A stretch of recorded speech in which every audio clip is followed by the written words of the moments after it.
कर भी आपके अस्तित्व का आधार है।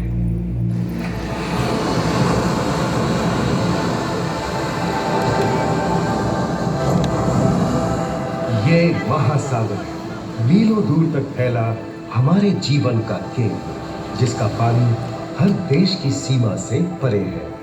हमें सांस लेने के लिए जरूरी ऑक्सीजन का 50 से 80% इन्हीं समुद्रों के पानी से आता है। ये भी कह सकते हैं कि ये सागर एक विशाल संयुक्त परिवार की तरह है, जिसमें ये सभी जीव एक ही घर में रहते हैं, जैसे मछलियां, mollusc, dolphin, seal, walrus, crustacean, bacteria, समुद्री एनीमोनी और हाँ, ब्लू व्हेल भी, जो पृथ्वी का सबसे बड़ा जीव माना जाता है। और जंतु ही नहीं, इन समुद्रों में पौधों की भी लाखों प्रजातियां पाई जाती हैं। इन विशाल समंदरों का पानी हमारी पृथ्वी का लगभग 3/4 हिस्सा है। इस धरती पर 5 बड़े महासागर हैं: आर्कटिक, अटलांटिक, हिंद, प्रशांत और दक्षिणी महासागर। ये सागर इतने महत्वपूर्ण हैं कि इनका तापमान और लहरें दुनिया के हर हिस्से के मौसम पर असर डालते हैं, चाहे वो मौसम कितना ही खतरनाक क्यों ना हो। हमारी ही तरह पानी के नीचे पनपता हर जीवन सूरज की रोशनी पर निर्भर है। जी हाँ जनाब, सिर्फ ये जंतु, मछलियां, पेड़ पौधे ही नहीं, बल्कि बैक्टीरिया जैसे सूक्ष्म जीव भी सूरज से ऊर्जा पाकर खिलखिला उठते हैं। ये देखो मिस्टर ऊदबिलाव, कितने मजे ले रहा है। देखा इसे, अपने चेहरे की पोजीशन ऐसे बदल रहा है जैसे किसी स्पा में स्टीम ले रहा हो। और वो चली मैडम व्हेल इठलाते हुए सनबाथ लेने। और ये जोकर मछली यानी क्लाउन फिश, ये तो गाना भी गाती है भाई, बिना किसी सुर ताल के। हाँ, ये रात समुद्री जानती है, और कोई खतरा महसूस होने पर ये कभी घुर्राती है और कभी चहकती है। क्लाउन फिश है ना। और ये डॉल्फिन हमारे स्मार्टफोन से भी ज्यादा स्मार्ट है। ये अपनी आवाज का इस्तेमाल सोनार की तरह करके एकदम सही दिशा में तैरती और एक दूसरे को संदेश भेजती है। जी हाँ, ईमेल या व्हाट्सएप से भी तेज। मूंगा चट्टानें यानी कोरल रीफ दुनिया की सबसे विविध इकोसिस्टम्स में से है। इन चट्टानों को अक्सर समुद्र के वर्षावन कहा गया है। आई, समुद्र में वर्षा, अजीब बात है ना।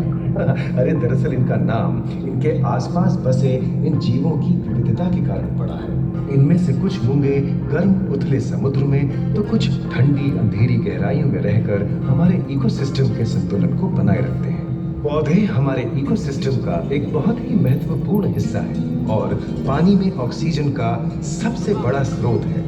इस नीले पानी में मौजूद कई पौधों में से एक बहुत ही महत्वपूर्ण पौधा है फाइटोप्लैंक्टन, जो पूरी दुनिया की ऑक्सीजन की जरूरत का लगभग 50% बनाकर हमारा अस्तित्व बनाए रखता है। इन समुद्रों में पहुंचने वाली सूरज की रोशनी की मात्रा के हिसाब से उन्हें 3 क्षेत्रों या परतों में बांटा गया है।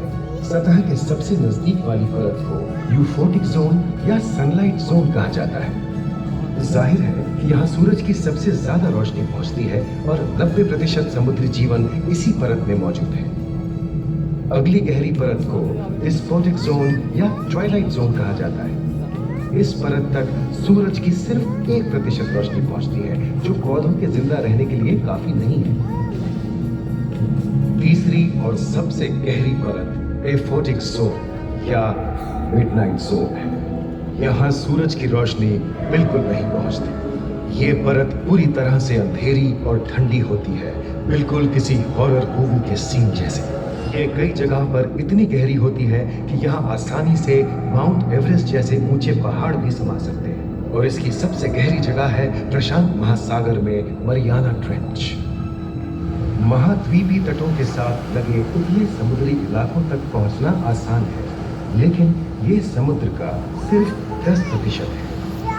समुद्र की गहराई जितनी बढ़ती जाती है, उतने ही वहाँ के हैरत अंगेज जीव जिन तक पहुंचना मुश्किल होता जाता है। ये समुद्री जीव पहले तो अपनी खूबसूरती से आपको झलते हैं और फिर अचानक एक खतरनाक रूप ले लेते हैं, जिनसे बचना मुश्किल ही नहीं, नामुमकिन है। पर ये क्या, अचानक ये रोशनी कहाँ से आई? ओहो, ये तो जेलीफिश का झुंड है, जिनकी रोशनी एकदम डिस्को लाइट की तरह लगती है। वाह, ये हुई ना बात। अब सभी बड़ी छोटी मछलियां इन चमचमाती डिस्को नाइट को देखकर पार्टी करने आएंगी। और फिर यही रोशनी उन्हें बेरहमी से दबोचकर उनका शिकार करके अंधेरे में वापस गायब हो जाएगी। लेकिन सभी शिकारियों को छलावे से लुभाना नहीं पड़ता। सबसे घातक शिकारियों में से है शार्क, जैसे ग्रेट व्हाइट और टाइगर शार्क। शार्क आमतौर पर सूरज ढलने के बाद अंधेरे में शिकार पे निकलती है समुद्री जीवों का यमराज। आज तक शार्क की 500 से ज्यादा प्रजातियों का पता चल चुका है। ये हर तरह के खुले महासागरों में, मूंगे की चट्टानों में, आर्कटिक की बर्फ के नीचे और समुद्र की अंधेरी गहराइयों में पाई जाती है। और ये है समुद्री घोड़ा, जो तबड़क तबड़क नहीं, झप झप झप झप करता है, यानी दौड़ता नहीं, तैरता है। हमने इन समुद्रों के बारे में बहुत कुछ जाना है, पर अभी भी बहुत कुछ जानना बाकी है। ये सागर गहरे और विशाल, ठंडे और अंधेरे में डूबे होते हैं। इन गहराइयों में पनपने वाली 17,000 से अधिक प्रजातियां मानो किसी कल्पना से कम नहीं। किसी खूबसूरत एंजल की तरह दिखने वाले जीवों के साथ साथ न जाने और क्या क्या देखने को मिले।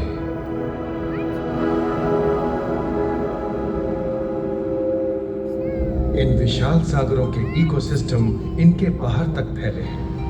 खारे पानी की खाड़ियां, समुद्रों, समुद्र तटों और नमकीन दलदली इलाकों तक। मानव जाति दशकों से प्लास्टिक, जहरीले रसायन, तेल और ऐसी कई चीजों को पानी में बहाकर समुद्रों को नुकसान पहुंचा रही है। कई समुद्री जीवों या मछलियों की दर्दनाक मौत और उनकी इस तड़प का जिम्मेदार हमारी मानव जाति ही है। पिछले कुछ दशकों में वैज्ञानिक पैमाने पर सामने आए खतरों में से एक बड़ा जलवायु परिवर्तन है, जिससे महासागर गर्म हो रहे हैं और ग्रीन हाउस गैसों की अधिकता और ऑक्सीजन की कमी के कारण इन समुद्रों का अम्लीकरण हो रहा है। सागरों के इस तरह गर्म होने से पानी का स्तर बढ़ गया है और बर्फ की चादर पिघल रही है। इस विनाशकारी बदलाव के परिणाम स्वरूप समुद्री जीवन खत्म हो रहा है और पूरे इकोसिस्टम के लिए ऐसे खतरनाक हालात हम ही पैदा कर रहे हैं।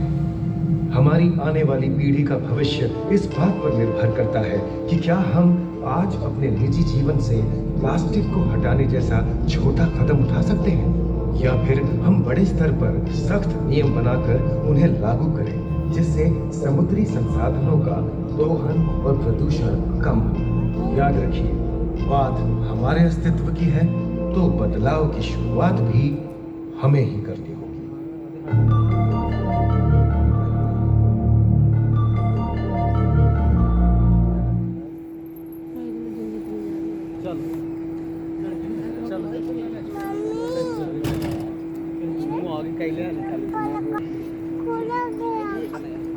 फोटो खींचता जा रहा है। चलते चला रहे चल। हाँ बहुत बार रुको। चल चल हम ले रहे हैं फोटो जल्दी। जल्दी फोकस करो।